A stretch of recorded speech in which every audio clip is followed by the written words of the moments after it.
It's me. And yes, I am the problem. It is me. I want to talk about the movie SKINAMARINK today.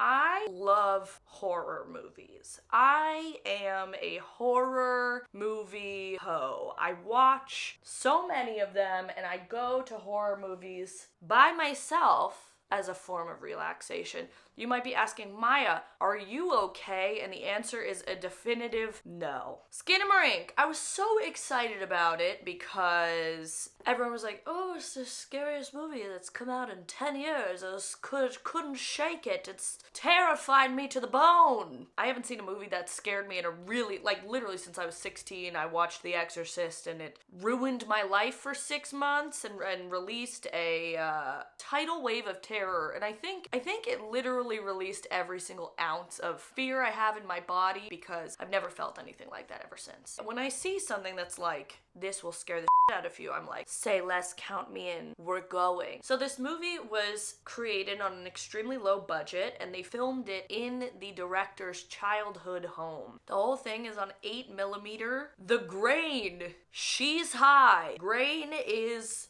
present. The grain is another character in this film. One might say the main character, considering there aren't really characters. I am just gonna go on the record and say I did not really enjoy this movie, and I also definitely was not scared. There was one part that got me jump scared. And that was it. I thought this was a really good piece of art, not a good movie. I will try and explain what I mean by that. It had a very strong creative direction, it had a really strong production design, and it had a clear sense of self. However, it was missing really important movie things like a plot and character development, and being able to see anything that's going on.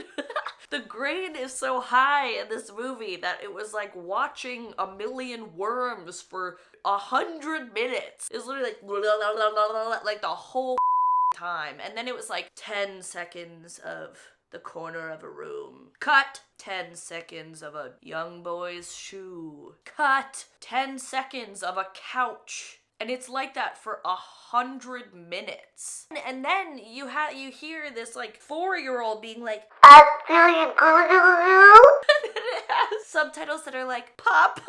It's just silly, just really silly to me. This is serving for me like a screening room in an art museum. Like you go in while you're in the art museum and it's like that random dark corner and you go in and this is playing. Like that is what this is giving me. I cannot believe this was released in theaters. I'm actually like really proud and happy for them that they got it released in theaters. I was just like genuinely shocked. I was like, how did this happen? Like your marketing team and your release people, they did some good work, hon. When the lights came up at the end of the movie, my friend and I looked at each other and we were both just like, I can't see. I cannot see with my eyes because of the grain. We were both just like, that was why we could not see. I don't know, man. Personally, being an actor, things that really get me going.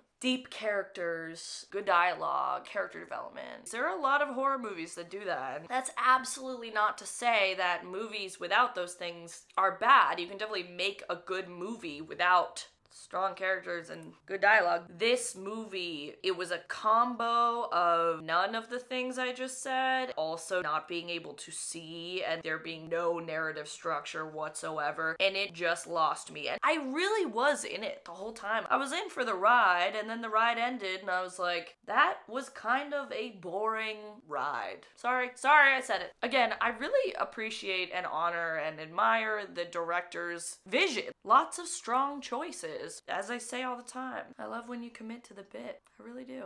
Other than that, I don't know. It didn't work for me. I'm glad it's scaring some people though, because we all need a good fright in our life. Am I right? I would say this movie for me was like a hot 4 grains out of 10.